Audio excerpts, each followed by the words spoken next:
I've been feeling guilty for the last 20 years. But I had to protect my family.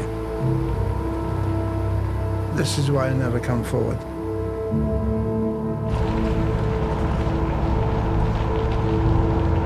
That night it was dark, driving up the mountain road. But I had full beam on and it lit up the whole lane. And when I come round that corner, he was in the middle of the road.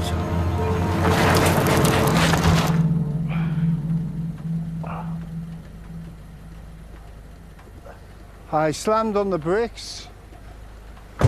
The person I saw was by here. He ran across here, like this, and he looked directly at me. And I had perfect view of that person, perfect view. And I know for a fact it was that person, the man in question.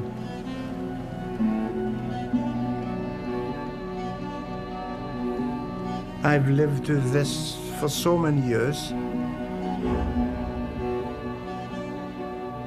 I just want justice for that family.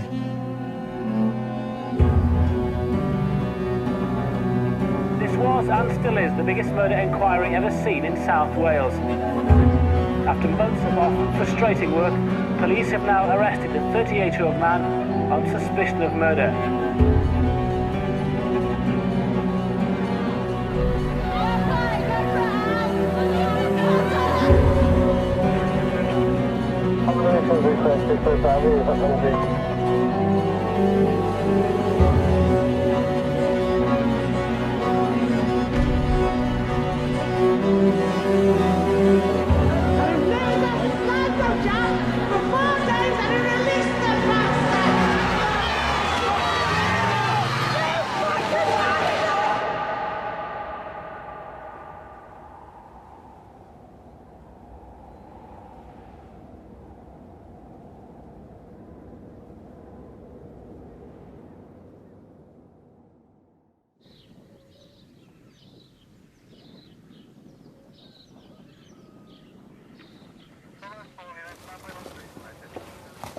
There's been no let-up in the intense police activity at the house in Rhyddwen Road, a few miles up the valley from Clydach. Neighbours were awoken just after 7 o'clock and saw David Morris being led away by the police. There was a lot of police here. I know I woke up this morning, just all I could see is police everywhere and sergeants, and you know what I mean, there was loads everywhere, like. This new arrest is the latest development in the biggest murder inquiry ever mounted by South Wales Police. It's nearly 2 years since the battered bodies of 3 generations of the same family were found in their burnt-out home in Kelvin Road. Teams of officers also searched land adjoining a stream near the suspect's house, as word of the arrest reached Clydach. People have been coming in and that's all they're talking about is that the new developments and the fact that the police are looking to resolve the case. David Morris is now being held at an unnamed police station, where he's being questioned by senior detectives.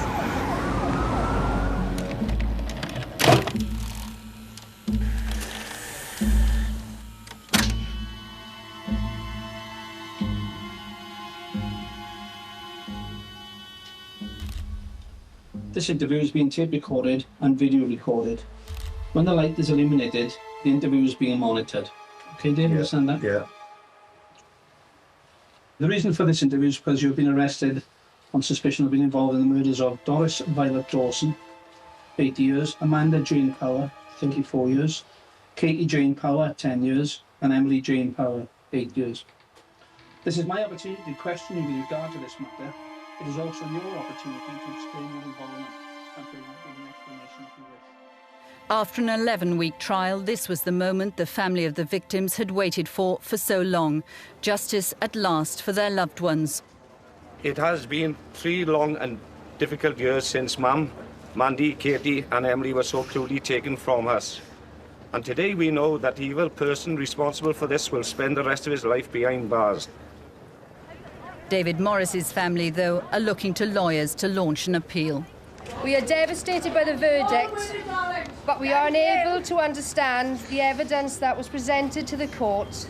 We are told by David's lawyers that there are good grounds for an appeal, which will be commenced straight away. We are confident that justice will prevail.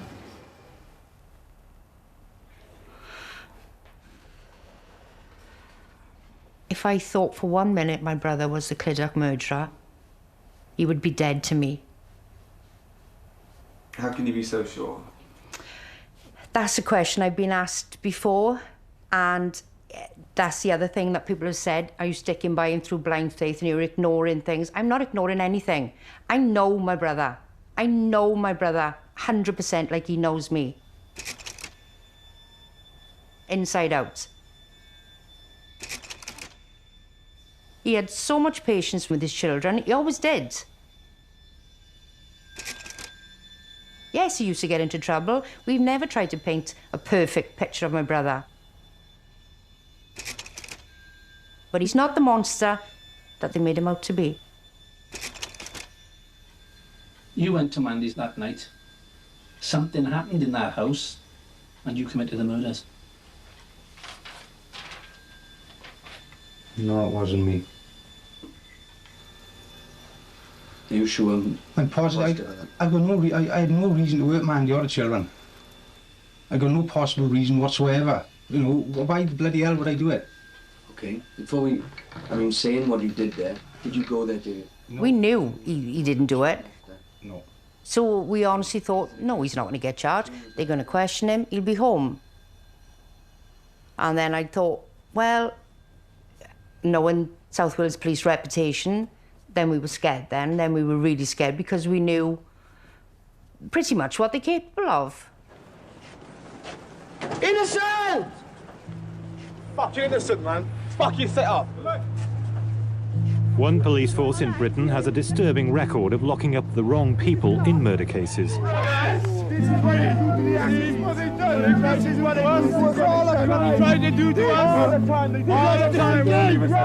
Wayne and Paul Darvell, free men after 7 long years in custody for a murder they didn't commit. Have you got anything to say about the police officers who actually stitched you up? No comment. No, nothing. I'm delighted to be freed by the court of appeal. I'm delighted to have been cleared, but it's taken an awful long time. I want to be with my kids and my husband and my family. They got too much previous for getting things wrong. But not just getting things wrong, getting things deliberately wrong, you know?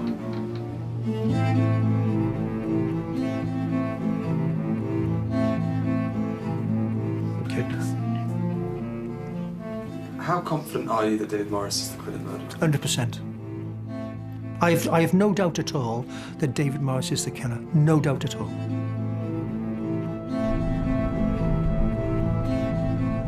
A forensic review is to be carried out on the evidence which helped convict a Swansea Valley man for the murders of 3 generations of the same family.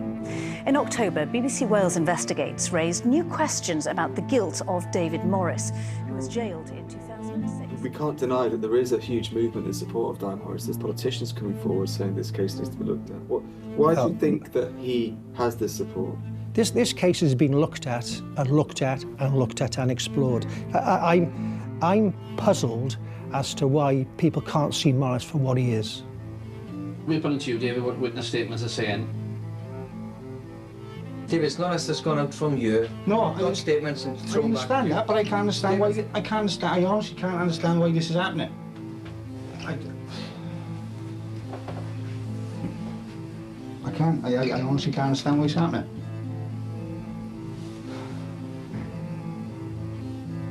Can you imagine anybody ever saying, I'm the monster that's done this?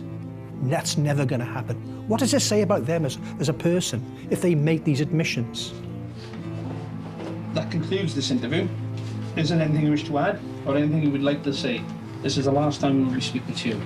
Yeah, I did. I haven't done anything. I admit I lied, but I'm not responsible for any murders. Okay. The time is now 5:39 p.m. and we're stopping the recording.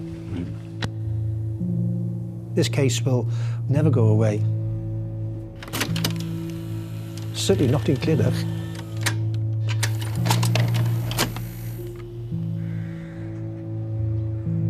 There's lots of rumours and innuendos. Everybody wants to be an armchair detective, but they don't know the facts. It's something which is almost beyond belief, the actual true story of this case.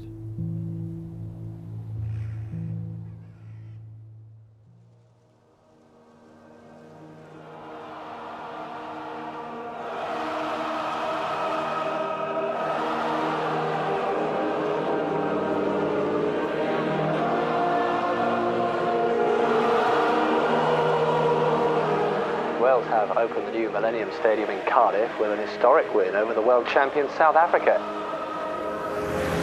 Their 29-19 victory overshadowed problems at the turnstiles, which caused an 18-minute delay to the start.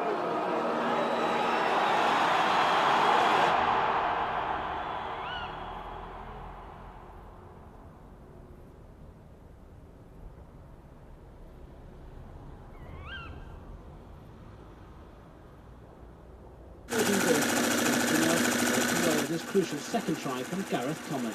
Sensing that rugby history was being made with bulldozer tackling and the trusted... I was up late that night sewing. It was a very close night, very, very warm.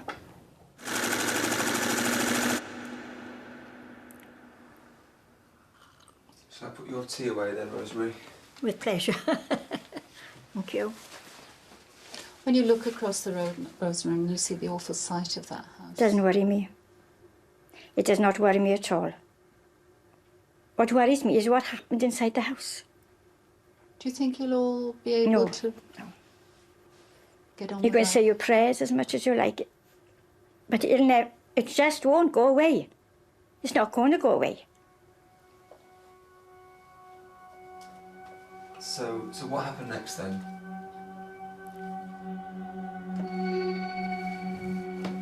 I went to bed at 1:45, and I noticed across the road there was no light in Mandy's house, and very, very dark.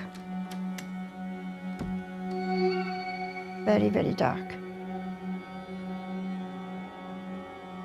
I woke when I heard a vehicle coming across the road, and it sounded like diesel, and it stopped outside, and I thought, who on earth is that?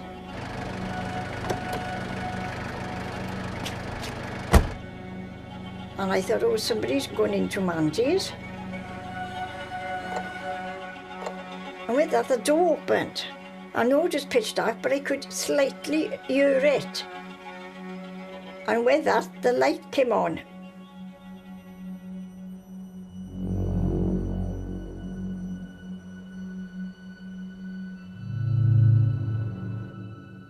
At that point, I thought it was Mandy.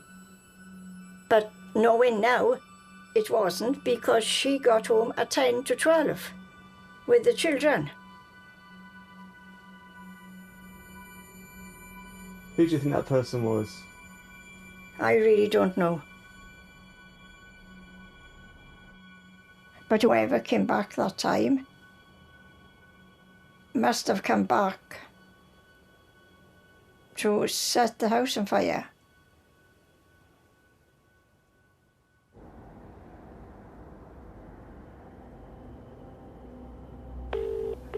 Hello? Oh, hello. I've got a call now to a house fire at Kelvin Road, Kidder. What have you got? It's a possible person's reported. I don't know how many casualties are involved, but it sounds a serious situation.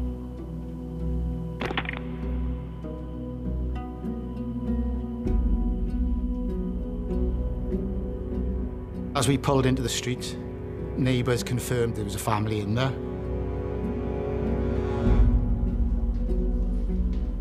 We entered the ground floor. We had a substantial fire in the kitchen. They went in to sort the fire out. That's when I went upstairs to do the search. We were hoping it had been a rescue, but things didn't work out as they were supposed to.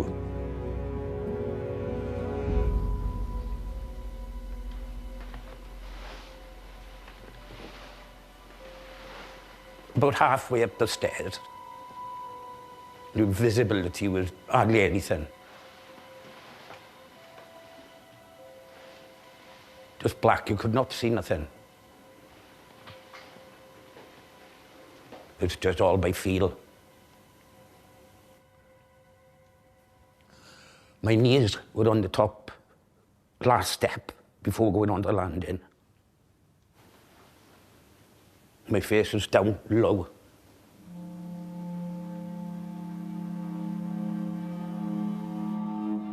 I'd done a sweep with my hands. I found one of the children. Done another sweep again. Found the other child. I put my knees just on to the landing. I'd done another sweep. And that's where I found Mandy.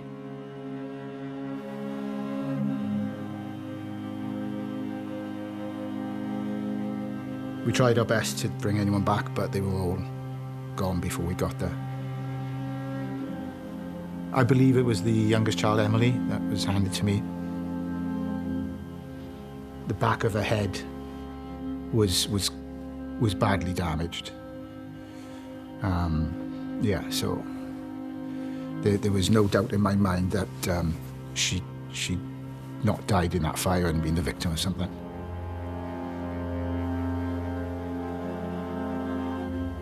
By this time now, the smoke is starting to clear.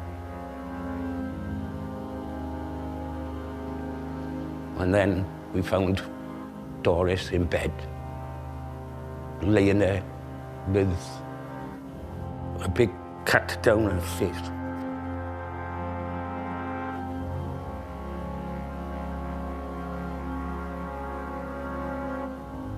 Something very evil happened in there. The injuries they'd done to those two kids, Mandy and Doris. Well, I wouldn't call them a person myself, an animal. It's ridiculous. Absolutely ridiculous.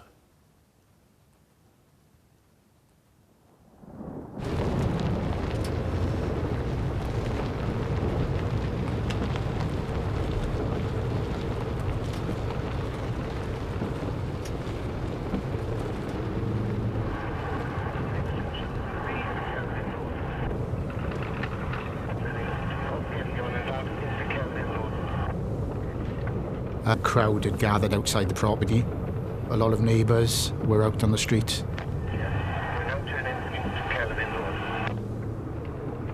There's very few police there.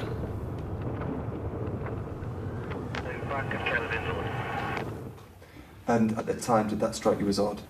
Yes, certainly. I mean, I'd expect to see, we have a car fire, we normally have three police cars turn up. So I was surprised there wasn't more.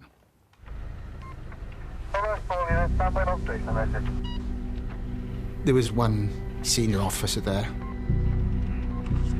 My commanding officer went up to that police officer and made the statement that this was not a normal standard house fire, and there was a likelihood of foul play.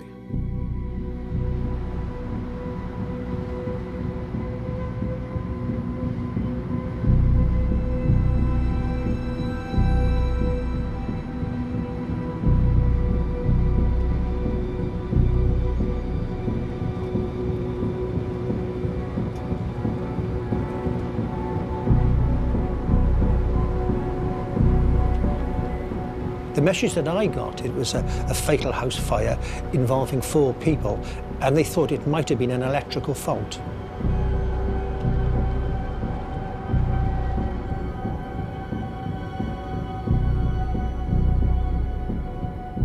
When I got to the scene, 3 of the bodies had been taken out of the house. And it was quite clear when looking at them, they'd all suffered a dreadful death.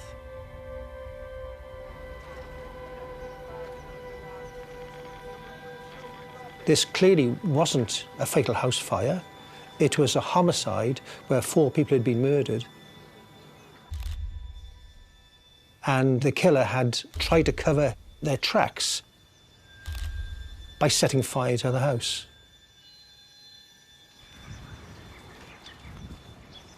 The house, which was once the centre of a happy family life, is now the scene of one of the biggest murder investigations ever launched in Wales.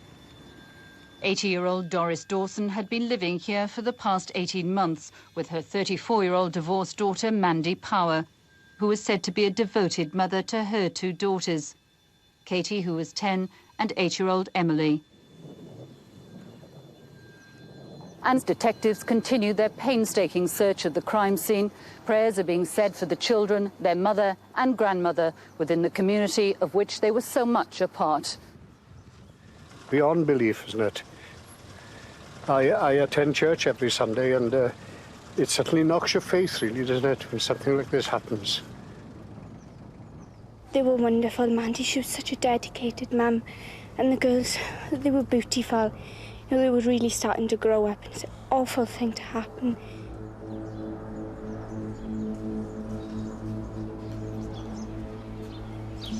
The person who had come to the house wasn't prepared to kill the family.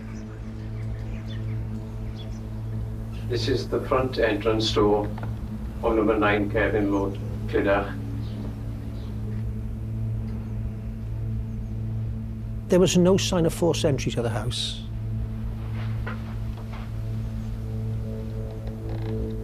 We're now entering the hallway of the premises. The killer didn't bring a murder weapon to the scene. We are now viewing the stairs of the premises, which is to the right of the entrance door.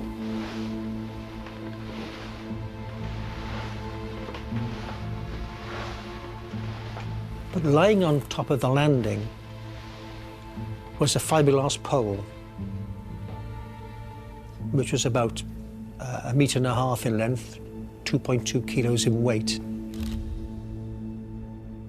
It had been left in the house by the former occupier, and the children used to play with it. The killer had used a sock on their hands as a glove.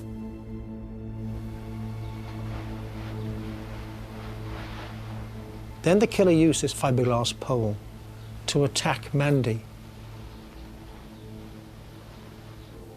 And as a result of killing Mandy, all 4 had to be murdered. We are now viewing into the front bedroom, which is the children's bedroom. They'd been hit multiple times. A defenceless 8-year-old girl, a 10-year-old girl, a 34-year-old mother, and an 8-year-old woman who's dying. Doris only had months to live. She was extremely ill. So who could commit this dreadful crime to these people? We're now moving into the mother's bedroom. Emily would have screamed that house down. That's why I can't understand how nobody heard Mandy or the kids.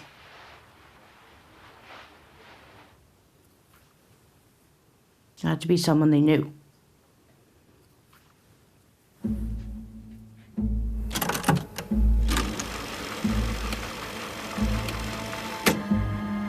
Okay, this is a taped interview with Louise Pugh. I'm Detective Constable 3199 Simon Evans. Louise is here. Louise, can you just identify for you, tape? Louise Ann Pugh, date of birth 5th 83. And her mother is also with us. And Christina Pugh. Thanks.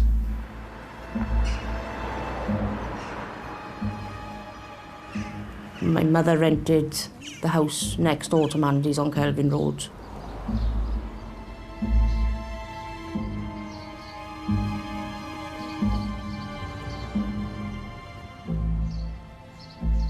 I thought of them as family, not just, oh, they're my next door neighbours, you know?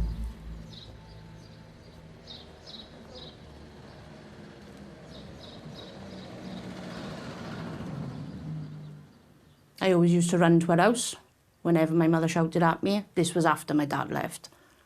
I used to go upstairs, go in my drawers, get my knickers and vests, put them under my arm, and I'd walk down the road to Mandy's and Doris's. They just were a lovely little family, you know.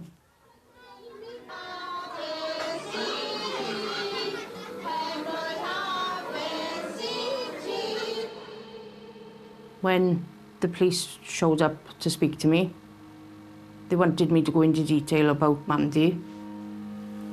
How would you describe Mandy as someone who's never met before? Off-red. Very impulsive as well, but no, she's a lovely person, you know. She always had time for people. She'd be the life and soul of the party, like.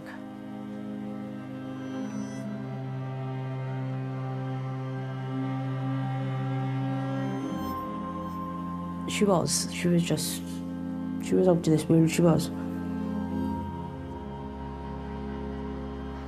Very family orientated. And she loved her kids.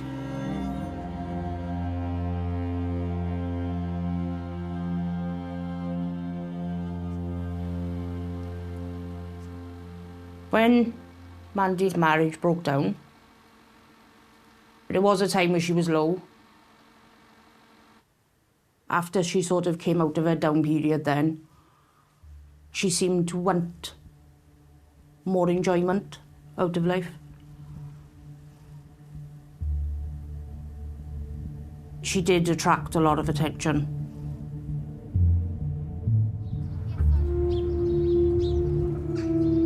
I felt that the main victim was Mandy. That the answer lay somewhere with Mandy.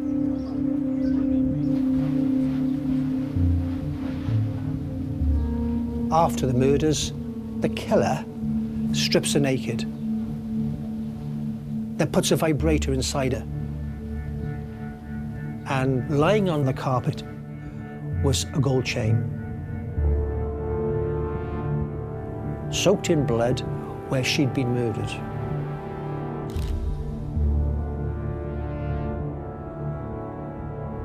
There were no financial worries. She was not involved in drugs. She was not involved in any criminality. In fact, she was a very happy, friendly, likeable individual. Why would somebody want to kill Mandy? Mandy didn't use men, she just wanted to feel that love back. But she was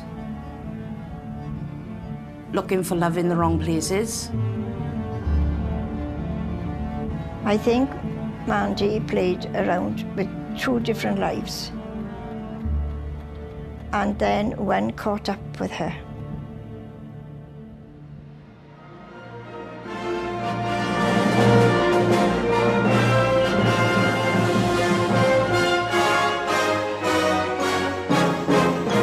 Swansea Valley community, where 3 generations of the same family were brutally murdered at the weekend, is trying to come to terms with the full horror of their deaths. 2 children, their mother and disabled grandmother, were attacked at their home in Clydach before the killer started fires to conceal the crime. Here's our chief reporter, Penny Roberts. Jamie, well, the investigation has been intensified, as you might expect. Very little to report on the details of that investigation. I'll certainly know more in half an hour's time. I'll be attending a news conference at Cockett Police Station, which has been called by the man leading the hunt. What I can tell you is that the forensic effort here... I think on the Sunday, when we discovered that there'd been a fire in Kelvin Road, I think I felt it was very tragic. But a routine job, if I can describe it as that. By the Monday morning, I realised that I was dealing with something very, very different. And as time went on, you know, it was clear that it was a story that I have never dealt with the like of before, and hopefully would never have to deal with again.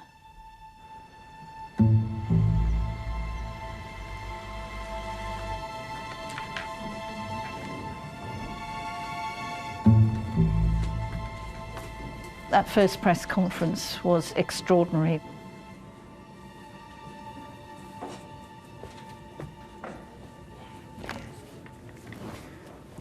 I remember Martin Lloyd Evans walking in, and he looked as if he had the weight of the world on his shoulders. I mean, he had to find the killer, and I think the pressure was on. It's quite clear from the injuries sustained by Mandy that she's been subject to a very physical assault. There's also signs that she's been sexually assaulted. And it became clear during that press conference that Mandy's life wasn't particularly straightforward. We know Mandy that was a devoted mother, had 2 children, committed to a family, was a lively, bubbly individual, and, to say, full of life. Since separating from her husband, we know that she has had both male and female relationships.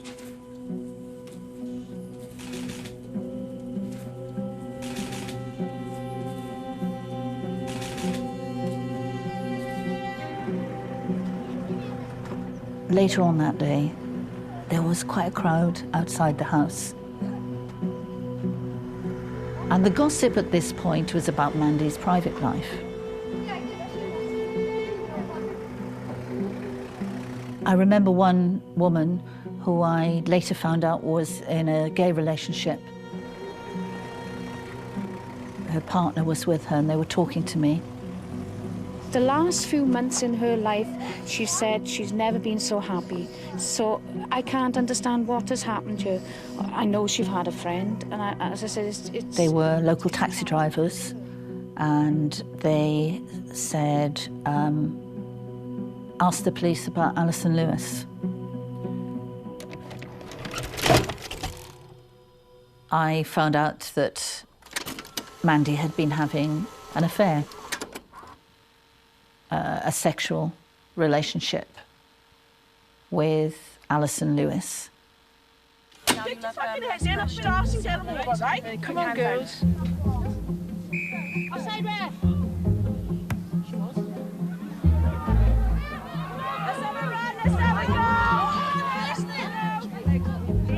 She was very strong, and she was good at sport, very good at sports. Go for it, Al!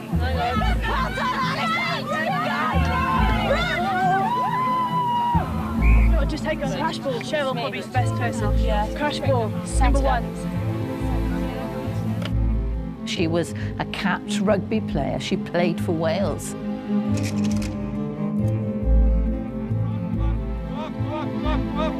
Good ball, full back. And then we found out that Alison used to be a police officer.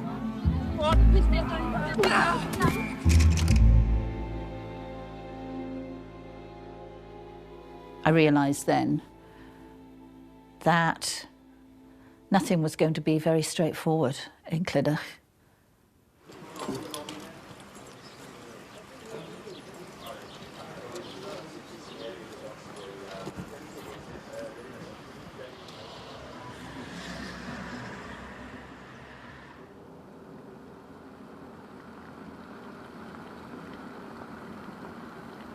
Just taking you back to the morning after. Do you remember seeing Alison that morning? Did you notice her on Kelvin Road? I remember making tea for the fire brigade and took it out on a tray. Then I went over to see to another neighbour living 2 doors away, and who was very, very friendly with Mandy. And with this, Alison Lewis came from the left-hand side of the road, which means the garden side. And she had wet hair, rosy cheeks, and she had, if I'm right, she had green shorts and a green top on. And so when you saw Alison... Yes, she was freshly showered.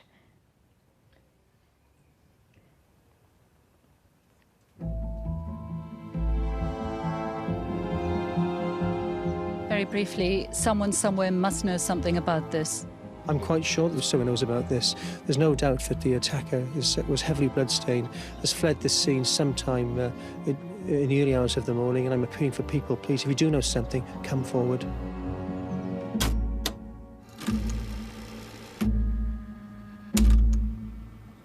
Right, we were at the house this morning, and I know David was talking to you about the pole, you know? Yeah. That, as we mentioned, has been a murder weapon, okay? Not the house, okay? You give us a statement. The police asked me, obviously, about the pole. I think it was just an offcut of something, because it wasn't, you know, used for anything in the house. But Emily liked to, you know, twirl it and spin it on the floor and, you know, just being a kid, really. You tell me what you remember about the pole and the day that you described when it was being swung around the house. It was right outside. It wasn't raining, it wasn't sunny, it was just, you know, blue sky sort of thing. And, I think it was a couple of weeks before, and she was spinning it on the floor, and it knocked Katie's ankle, and then she obviously had to say sorry, but Mandy got flustered and she said, Louise, just do me a favour, get it out of the bloody house.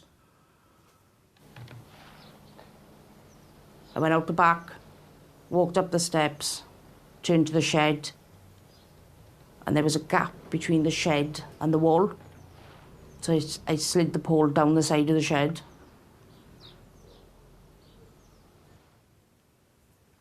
Was there anyone who saw you put the pole in that place?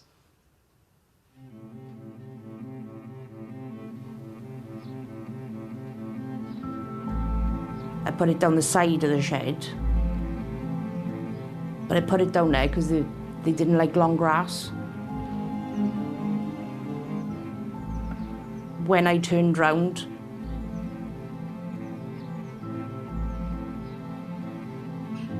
Alison was standing in the door. And was anybody else watching you at that point? No.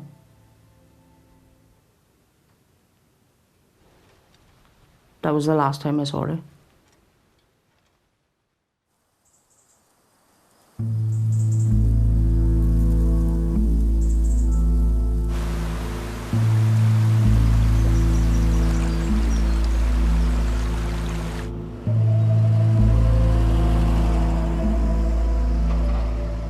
In the town of Clydach today, there's considerable anger about revelations in the tabloid press about Mandy Power's private life and relationships. I just think that all this is absolutely awful, really. I don't think there's any need of it at all. Well, that's what the tabloids do, don't they? They destroy people. They can't do it when they're alive, they can do it when they're dead. There's no one to protect them. 34-year-old Mandy Power was sexually assaulted, then bludgeoned There to was death. a bit of a feeding frenzy as far as the tabloid press was concerned. We're talking about more than 20 years ago, and I think more than 20 years ago, there was a different atmosphere as far as gay relationships went. It was still very noteworthy that a young, attractive divorcee who had 2 children was having an affair, a lesbian affair, with a former policewoman. And a lot of people, including the journalists that were covering the case, were focused on Alison Lewis.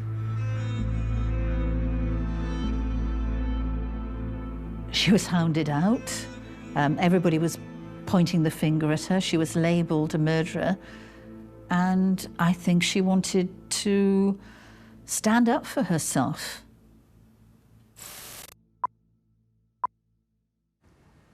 How difficult is it to have people whispering behind your back all the time? Terrible. Dreadful. It's almost unbearable at times. Because we're not talking about any crimes here. We're talking about horrendous, violent crimes against 4 defenceless people. And anybody looking at this case who didn't know the people who died, you know, would be shocked. by what they went through.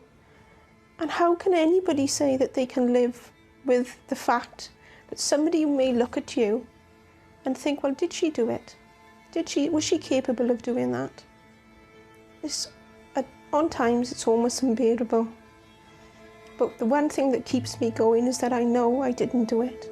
I know that I would have done anything to have protected them that night. I found her credible. She was crying. I thought she was either an Oscar-winning actress or she was telling the truth. There is no evidence to say that I am responsible for this. I would never have hurt any of them. My only guilt is that I didn't know. They were fighting for their lives in Kelvin Road, and I was at home in bed in Pontardawe, and that's my guilt. And that's what I live with.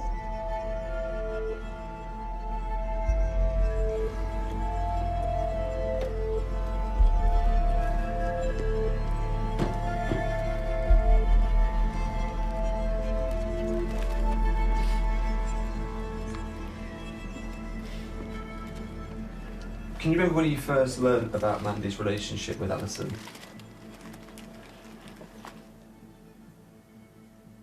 Well, Mandy started going to watch the rugby down at Vadra Rugby Club.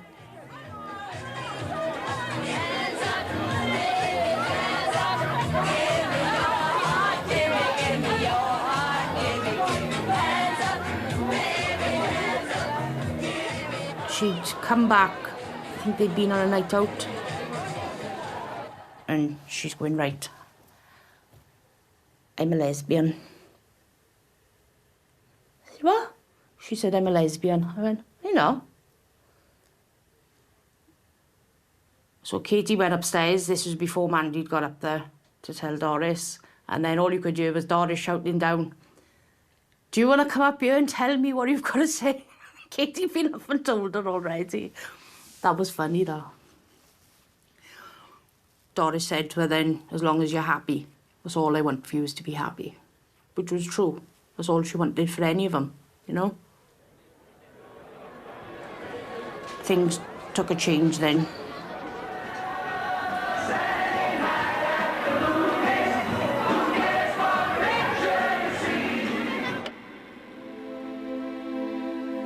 The sort of rugby crowd would start coming to the house then and whatever. Alison would come down. She'd bring her children.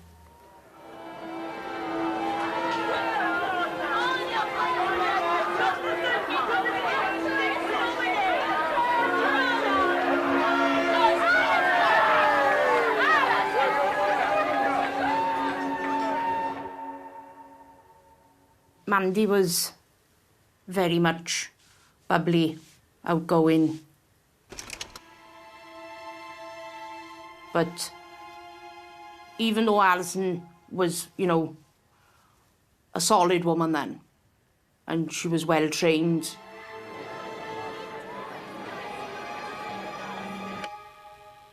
she was much more reserved than Mandy.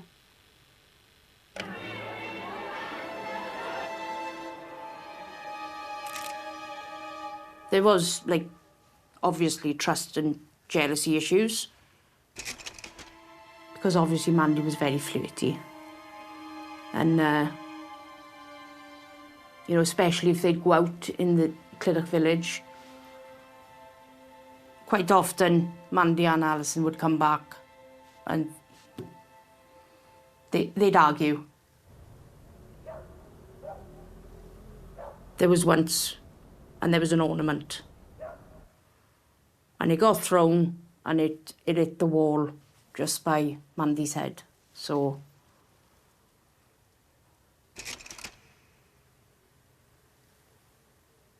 I think she did care about Mandy, but she was just fragile. She had too much going on. I think it would have been okay if Alison wasn't married.